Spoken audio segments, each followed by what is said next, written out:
या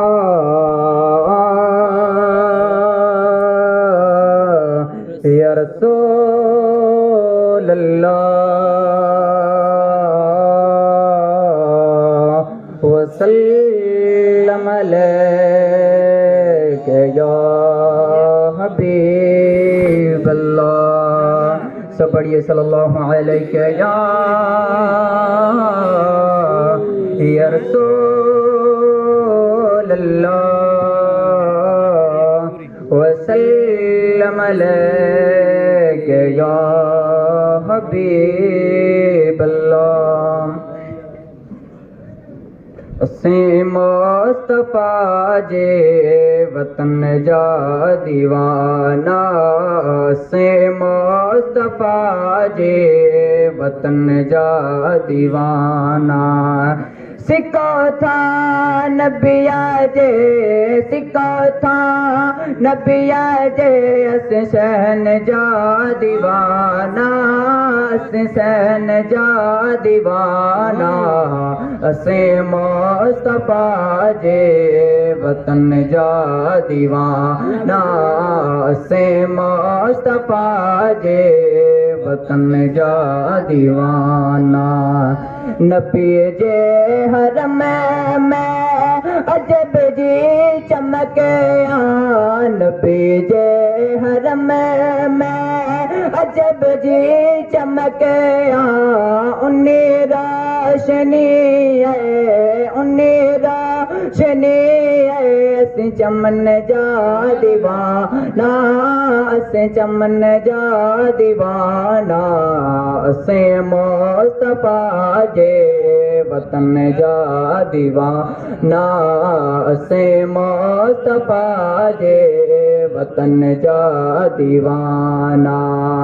जिते मौत ईंदा मुसाफिर त समझे, जिते मौत ईंदा मुसाफिर त समझे। जिंदा पाक कपड़ा, जिंदा पाक कपड़ा, असीं कफन जा दीवाना, असीं कफन जा दीवाना। असीं मुस्तफा जे वतन जा दीवाना, असीं मुस्तफा जे वतन जा दीवाना। जिते मुंहिंजे साईं कदम पाक पाता, जिते मुंहिंजे साईं कदम पाक पाता। मोहतर गयो घर, मोहतर गयो घर, असीं घटन जा दीवाना, असीं घटन जा दीवाना। असीं मुस्तफा जे वतन जा दीवाना, असीं मुस्तफा जे वतन जा दीवाना।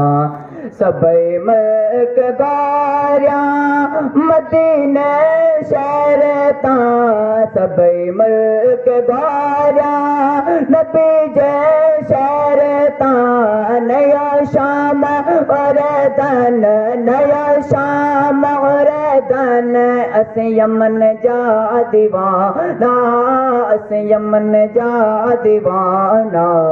असीं मुस्तफा जे वतन जा दीवाना, असीं मुस्तफा जे वतन जा दीवाना। इस्माइल चांडियो शुक्र करता आयो, इस्माइल चांडियो शुक्र करता आयो। मोहम्मद मिठे जे, मोहम्मद मिठे जे, असीं बचन जा दीवाना, असीं बचन जा दीवाना। असीं मुस्तफा जे वतन जा दीवाना, असीं मुस्तफा जे वतन जा दीवाना। अस्सलाम